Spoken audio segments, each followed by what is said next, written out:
प्रवेश वर्मा जी। धन्यवाद अध्यक्ष जी। आज बहुत ही गर्व के साथ में मैं कहना चाहता हूं कि मेरी सरकार दिल्ली के लाखों गरीबों के सपने को पूरा करने जा रही है। मैं मेरी सरकार के प्रधान सेवक आदरणीय श्री नरेंद्र मोदी जी, हमारे मंत्री हरदीप पुरी जी, हमारे दिल्ली के उपराज्यपाल अनिल बैजल जी, डीडीए के वीसी, इन सब अधिकारियों समेत उन सभी विपक्षी पार्टियों को भी मैं सभी को बधाई देना चाहता हूं कि क्योंकि जब खुशी का अवसर होता है तो कोई एक पक्ष नहीं देखा जाता। आज दिल्ली में कम से कम आधी दिल्ली आज ये सीधा प्रसारण देख रही है। देश में कितने लोग देख रहे हैं पता नहीं, मगर दिल्ली में आधी दिल्ली इस प्रसारण को देख रही है कि मेरे जो ऊपर ये धब्बा लगा हुआ था अनाधिकृत का, आज वो बिल पास होने जा रहा है। इस बिल का नाम National Capital Territory of Delhi recognition of property rights of residents in unauthorised colonies bill 2019 और इस योजना का नाम प्रधानमंत्री पीएम उदय योजना अनऑथराइज्ड कॉलोनी एंड दिल्ली आवास अधिकार योजना।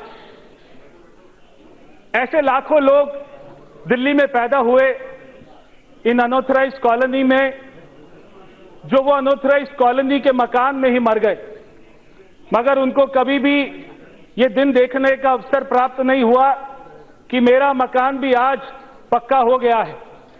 पूरा भारत यहां पर रहता है। मेरे सारे सांसद, आपका ऐसा कोई भी पार्लियामेंट की कॉन्स्टिट्यूएंसी नहीं होगी देश में जिसके हजारों लोग दिल्ली के अनऑथराइज्ड कॉलोनी में ना रहते हो। इसलिए ये केवल दिल्ली के सांसदों के लिए ही नहीं, ये आप सभी आज पूरे पार्लियामेंट के हर मेंबर के लिए खुशी की बात है कि आपके जितने भी लोग दिल्ली में नागरिक के रूप में रहते हैं, आज वो सभी को प्रधानमंत्री नरेंद्र मोदी जी बिना ये देखे कि वो हिंदू है, बिना ये देखे कि वो मुसलमान है, बिना ये देखे कि वो सिख है, ईसाई है, बिना वो देखे कि वो कौन सी जाति से आया है, आज मेरे प्रधानमंत्री ने सबका साथ और सबका विकास का नारा आज मेरे प्रधानमंत्री ने सच करके दिखाया है। मैं दो लाइन के साथ अपनी बात शुरू करना चाहता हूं कि इतिहास ने ढाए हैं जो जख्म दिल्ली पर, उसको मिटाना है। बहुत देखे हैं हमने मुगल, तुगलक और अंग्रेज, अब इस दिल्ली को राम राज्य दिखाना है। मेरा प्रधानमंत्री दिल्ली को राम राज्य दिखाए। दिल्ली में हर आदमी के पास में अपना मकान हो, अपनी छत हो। मेरे से पहले यहां पर दयानंद महाराज जी बोल रहे थे, गोस्वामी जी बोल रहे थे, दानिश भाई बोल रहे थे, सभी आपने जो बात करी, मैं समझता हूं अभी भी सांसदों को यह नहीं पता अनधिकृत कॉलोनी विषय क्या है।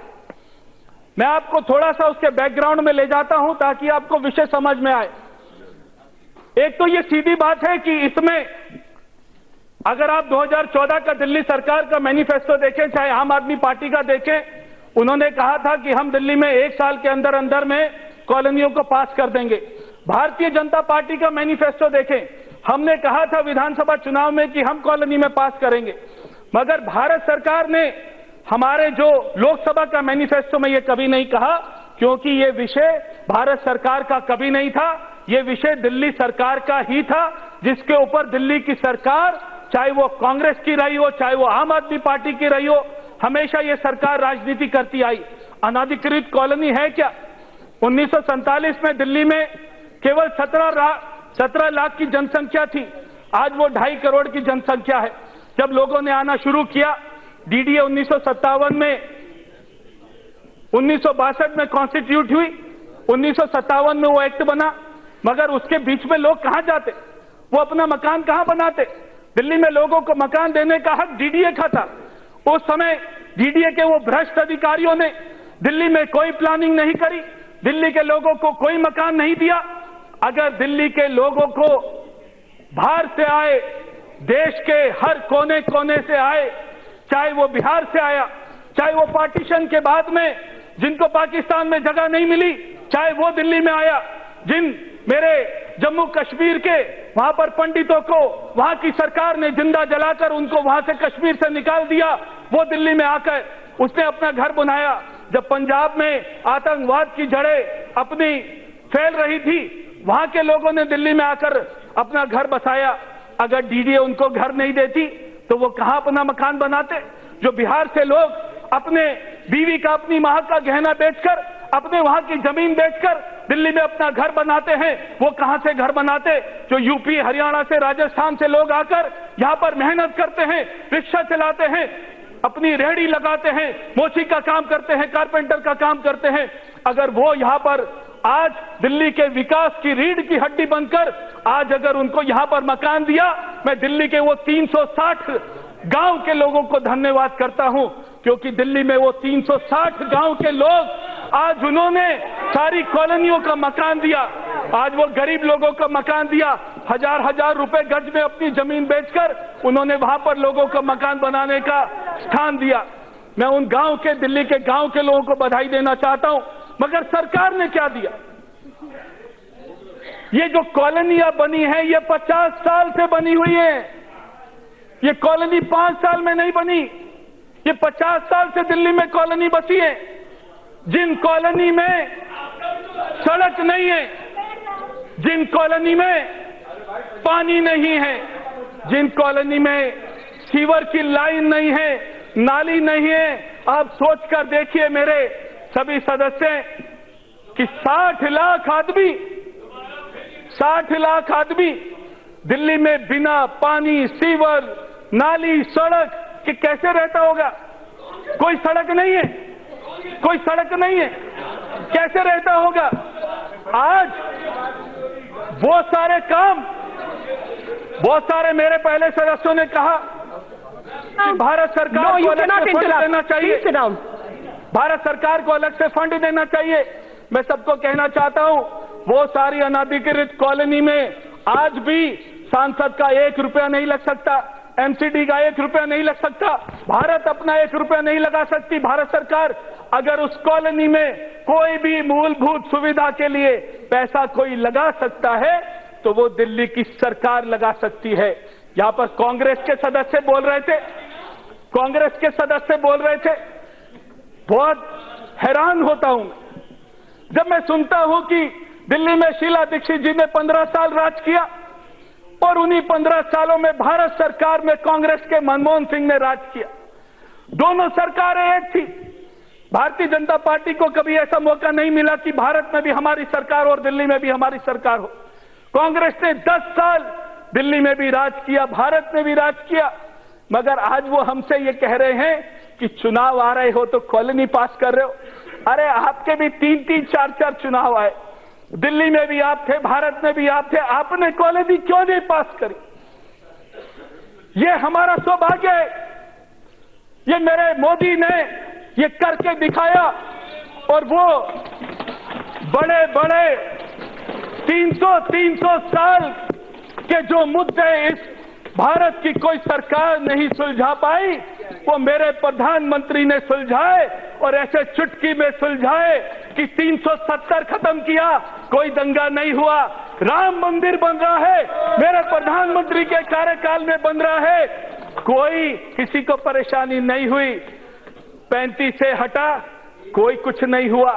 ट्रिपल तलाक हुआ, ऐसे 200 साल पुराने आज ये अनऑथराइज्ड कॉलोनी, मैं समझता हूं अगर यहां पर बैठा हुआ एक भी सांसद इसका विरोध करेगा तो उसको शर्म आनी चाहिए, शर्म आनी चाहिए। उसको 100% बोलना चाहिए मैं इसका समर्थन करता हूं। काहे को कोई इसका विरोध करे, काहे को कोई इसका विरोध करे? ठीक है, मुझे खुशी है कि ये दिल्ली का आखिरी चुनाव होगा। तुम अरे सुन लोगे,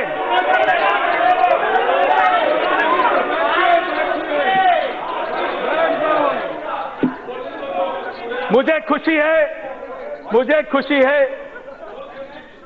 खुशी है कि दिल्ली का आखिरी चुनाव होगा जिसमें अनाधिकृत कॉलोनी का मुद्दा इसके बाद में शेष नहीं रहेगा। वरना अरे हमने तो एक कार्यकाल में ऐसे काम कर दिए कि तुम एक एक काम के ऊपर 20-20 साल सरकार बना सकते थे। मेरे मोदी ने तो एक एक कार्यकाल में ऐसे काम कर दिए। मेरी सरकार ने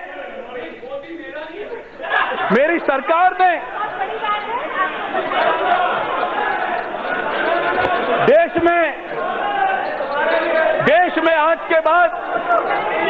मान साहब, आप अपनी सीट पे जाके बैठिए। नहीं, आपका मोदी है, मान लिया ना, आप अपने भाषण में कहिएगा। आप बिल्कुल है, आपका भी प्रधानमंत्री। आप बैठिए अपनी सीट पर। नहीं, आप बैठिए। अरे आप बैठिए, प्लीज बैठिए। अरे प्रधानमंत्री है ना आपके, आप अपने भाषण में कहिएगा। आप भी क्रेडिट लीजिएगा, उनके काम का क्रेडिट आप भी लीजिएगा।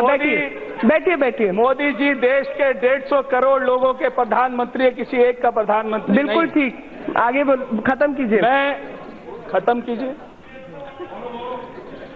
मैडम, जब लोगों ने आके मकान बनाया, मैं आपको यह भी बताना चाहता हूं कि जो इसमें 2 कैटेगरी बनाई है, एक है प्राइवेट लैंड, एक है गवर्नमेंट लैंड। अब एक गवर्नमेंट लैंड कैसे हुई? आप ये सोच रहे होंगे क्या सरकार ने गवर्नमेंट लैंड के ऊपर मकान भी दे दिया लोगों को फ्री में? क्या जो सरकारी जमीन के ऊपर में मकान बने वो भी दे दिया? ये सरकार की जमीन नहीं थी। जो अंग्रेजों ने कानून बनाया था सेक्शन 33 और सेक्शन 81, जब मेरा किसान बाहर से आए लोगों को मकान देता था, वहां पर प्लॉट काटता था, तो ये सरकार जो अंग्रेजों का बनाया कानून था सेक्शन 81 लगाकर उस जमीन को सरकारी जमीन घोषित कर देती थी। इसलिए वो सरकारी बनती थी, सरकार उसका मुआवजा नहीं देती थी। वो जमीन आज भी प्राइवेट है। जो 2 कैटेगरी बनाई है, प्राइवेट लैंड और सरकारी लैंड, वो सरकारी लैंड नहीं है, वो ओरिजिनल किसान की जमीन है जो सरकार ने अपने कब्जे में ले ली थी। इसलिए जो 100 मीटर का प्लॉट है, अगर वो प्राइवेट लैंड के ऊपर है, सब कह रहे फ्री कर दो। क्या दिल्ली के लोगों को स्वाभिमानी नहीं बनाना? क्या बिजली पानी के झूठे वायदे करके हम सबको भिखारी बनाना चाहते हैं? मैं चाहता हूं वो 100 मीटर के प्लॉट का मेरी सरकार अगर 2900 रुपए ले रही है, मेरी सरकार अगर 2900 रुपए ले रही है, तो वो गरीब जनता को स्वाभिमानी बना रही है। वो गरीब जनता को। भगवंत मान जी आप बैठिए। भगवान मान जी, जब आपकी बारी आए तब बोलिएगा। बैठिए, अभी आपकी बारी आएगी तब बोलिएगा, बीच में इंटरप्ट मत कीजिए, नहीं तो आपका।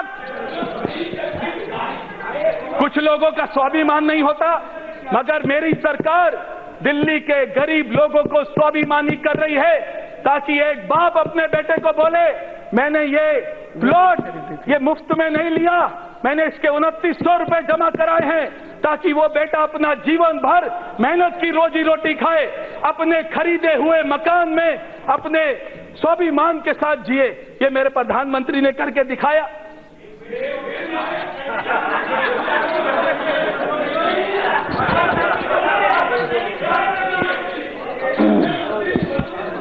जैसे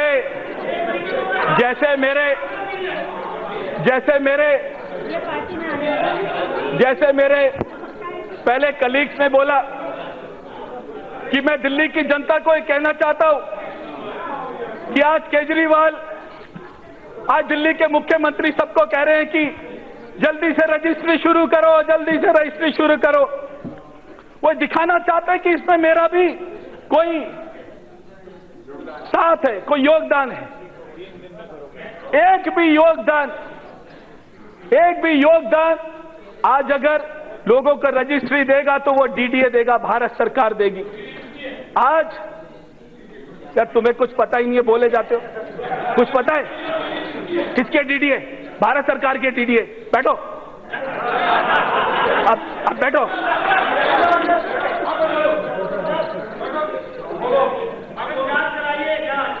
अरे बैठिए ना प्लीज। ये सब भगवंत मान जी, आखिरी वार्निंग आपको, और यहाँ से आपको वार्निंग दी जा रही है। अब आप उनको अपनी बात खत्म करने दीजिए। आपका टर्न आएगा, आपको जो बोलना है उस समय बोलिएगा। देखिए, मैं कहना चाहता हूं कि 15 साल शीला दीक्षित जी ने राज किया, मगर वो 15 साल भी दानिश जी और ये 5 साल भी दिल्ली में कोई नया कॉलेज नहीं बना, नई यूनिवर्सिटी नहीं बनी, नया अस्पताल नहीं बना। पिछले 20 सालों में दिल्ली में आप सबको जानकर बड़ी हैरानी होगी कि दिल्ली में कोई नया कॉलेज नहीं बना। 20 सालों में कोई नई यूनिवर्सिटी नहीं बनी, कोई नया अस्पताल नहीं बना। दिल्ली सरकार ने, अगर दिल्ली में यूनिवर्सिटी बनी तो जो हमारी 93 से 98 तक की सरकार थी उसमें यूनिवर्सिटी बनी। मैं आपको ध्यान दिलाना चाहता हूं सदन का, 1996 में एक व्यक्ति ने, हाई कोर्ट ने पीआई डाली, उसने कहा कि सारी अनऑथराइज्ड कॉलोनियां बन रही हैं, इन सबको तोड़ दिया जाए। उस समय हाई कोर्ट ने यह आदेश दिया 1996 में कि क्यों ना सारी जो है अनाधिकृत कॉलोनी को तोड़ दी जाए। मेरी दिल्ली में सरकार थी, डॉक्टर साहिब सिंह वर्मा जी दिल्ली के मुख्यमंत्री थे। पहली बार इतिहास में हुआ होगा एक मुख्यमंत्री अपनी दिल्ली की जनता का वकील बनकर हाई कोर्ट में गया और उसने खुद वहां पर उन्होंने बहस करी और उन्होंने कहा आप ये कॉलोनियों को मत तोड़िए, मैं आपको सारा रोड मैप बना के दूंगा। आज अगर दिल्ली में वो 25 लाख मकान दिल्ली के अनाधिकृत कॉलोनी में आज भी खड़े हैं तो वो भारतीय जनता पार्टी की सरकार की वजह से खड़े हैं। हमारी दिल्ली में 15 साल सरकार नहीं थी। आज जो दिल्ली में सरकार चल रही है वो उस 15 साल की सरकार को चोर चोर बोलकर अपनी सरकार बनाई और जब उनकी 28 सीट आई, हमारी 32 सीट आई। जैसे आज सिंगल लार्जेस्ट पार्टी महाराष्ट्र में होने के बाद भी आज हम वहां पे स्वाभिमान के साथ में विपक्ष में बैठे हैं, दिल्ली में भी हम वहां पर विपक्ष में बैठे और ये 28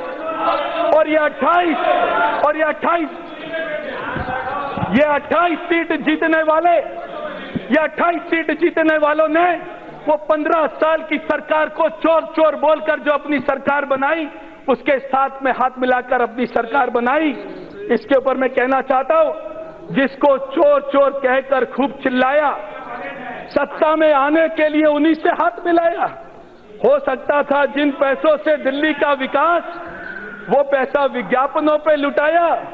जिनको जिंदगी बदल देने का दिलासा दिया, 5 साल में बस उनको जहरीली हवा और जहरीला पानी पिलाया। ये आपने काम किया, ये आपने काम किया। आज शर्म आनी चाहिए। दानिश जी कह रहे दिल्ली में, देखिए मैं आपको इस सारे सदन को बता दूं और सारे तथ्यों के साथ बता रहा हूं। अगर आज आईपी यूनिवर्सिटी बनी तो मेरी सरकार ने बनाई थी। 1900 तो आप क्यों मेरे से पंगा ले रहे हो? मैं जाट हूं, आपको पता है, क्यों मेरे से पंगा ले रहे हो? मिस्टर वर्मा, प्रवेश जी आप इधर देख के बात कीजिए, ध्यान अगर दिल्ली में यूनिवर्सिटी बनी थी मेरी भाजपा सरकार ने बनाई। अगर दिल्ली में कॉलेज बना मेरी भाजपा सरकार ने बनाया। अगर दिल्ली में कॉलोनियों को टूटने से बचाया मेरी सरकार ने बचाया। आज 20 सालों के अंदर अंदर दिल्ली में कोई काम नहीं हुआ। मैं मेट्रो की बात बता दूं सबको। मेट्रो जो बोर्ड है, भगवान मान जी 96 में बना था। जो मेट्रो बोर्ड है वो 1996 में बना था। जो मेट्रो कॉरपोरेशन एक्ट है वो 1997 में बना था, जब मेरी दिल्ली में सरकार थी। आज वो मेट्रो का जब उद्घाटन हुआ तब वाजपेयी जी प्रधानमंत्री थे। जितना दिल्ली में काम हुआ वो मेरी सरकार ने, मेरे प्रधानमंत्री ने, भाजपा की सरकार ने करके दिखाया। अध्यक्ष जी, मैं ये भी कहना चाहता हूं, मेरी सरकार देश में आयुष्मान योजना देती है, दिल्ली में लागू नहीं होती। मेरी सरकार देश के किसानों को एमएसपी योजना देती है, दिल्ली के किसानों को नहीं मिलती। मेरी सरकार, मोदी सरकार, चलो माननीय सदस्य, मोदी सरकार जब दिल्ली के अनऑथराइज्ड कॉलोनी को पास करती है तो यहां पर कुछ बैठे लोगों को दर्द हो रहा है कि ये काम मोदी ने कैसे कर दिया। आपको इस बात का समर्थन करना चाहिए सब लोगों को। अगर दिल्ली की सरकार दिल्ली के लोगों को ऑथराइज का दर्जा नहीं दे पाई मगर दिल्ली में रहने वाले बांग्लादेशी रोहिंग्या का कार्ड बनाकर, वोटर कार्ड बनाकर दिल्ली की सरकार ने उनको ऑथराइज का दर्जा दे दिया। मगर जो दिल्ली के बाशिंदे थे वो आज भी दिल्ली में अनऑथराइज हैं।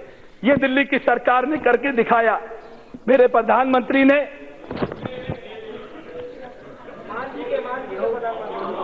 भगवत मान जी के जो प्रधानमंत्री है, उन्होंने देश में जैसे हजारों करोड़ों लोगों को प्रधानमंत्री आवास योजना में मकान दिया है, वैसे ही आज दिल्ली के गरीब लोग, अध्यक्ष जी मैं आपको बताना चाहता हूं सर, 60 लाख लोग आज इस पूरे सदन को बधाई दे रहे होंगे कि आज ये आप बिल पास कर रहे हैं, और जब ये राज्यसभा में पास हो जाएगा तो मैं मिठाई लेकर आऊंगा और आप सबको यहां पर मिठाई खिलाऊंगा कि आपने भारी बहुमत से इस बिल को पास किया। बहुत बहुत धन्यवाद। श्री भागवत मान जी, पर श्रीमान माननीय सीट पर जाएं और श्रीमान जितना आपने टोका टुकी करी है ना, उसके लिए मैं माफी चाहता बात बात पे मेरा प्रधानमंत्री खुद मेरा नहीं है वो। चलो सबके आपने मुझे मौका दिया, अनअधिकृत कॉलोनियों को यो नियमित करने का ये बिल है, मैं उसका विरोध नहीं कर रहा हूं, मैं सपोर्ट में हूं। हालांकि मेरी पार्टी की सरकार, मेरी हमारी पार्टी की सरकार है आम आदमी की, लेकिन 7,500 करोड़ मान्यवर 7,500 करोड़ वहां पे खर्च कर दिया। यहां पानी ही नहीं पहुंचा था 70 साल से, 70 साल से पानी नहीं पहुंचा था। वहां पे जहां पे टैंकर माफिया था,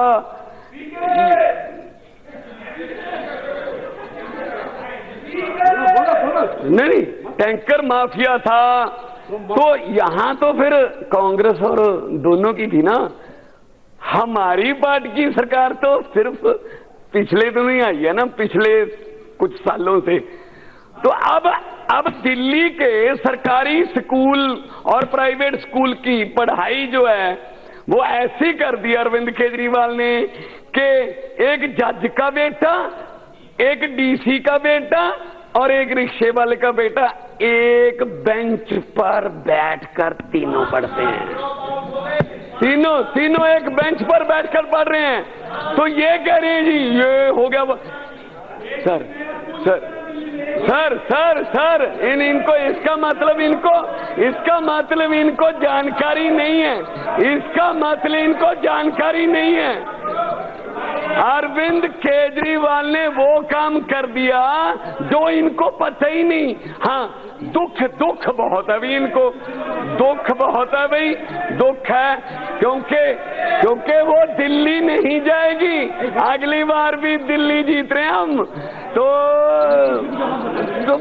क्या करें फिर। अब देखो ये मेरी कर रहे हैं, दिल्ली इनकी नहीं है, दिल्ली अब इनकी नहीं है।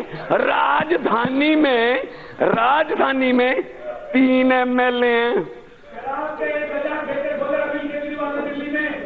राजधानी में 3 एमएलए मान्यवर, राजधानी में 3। एमसीडी किसकी है, डीडीए किसका है, वो सब आपका है। अब रविदास का मंदिर तोड़ देते हो, सब कुछ हो जाता है। तो अरविंद केजरीवाल का कसूर क्या है? बैठिए विदोड़ी साहब, आराम से बैठिए। मतलब मान्यवर मतलब राजधानी में 3 एमएलए के, कांग्रेस का तो कोई भी नहीं है, कांग्रेस का तो कोई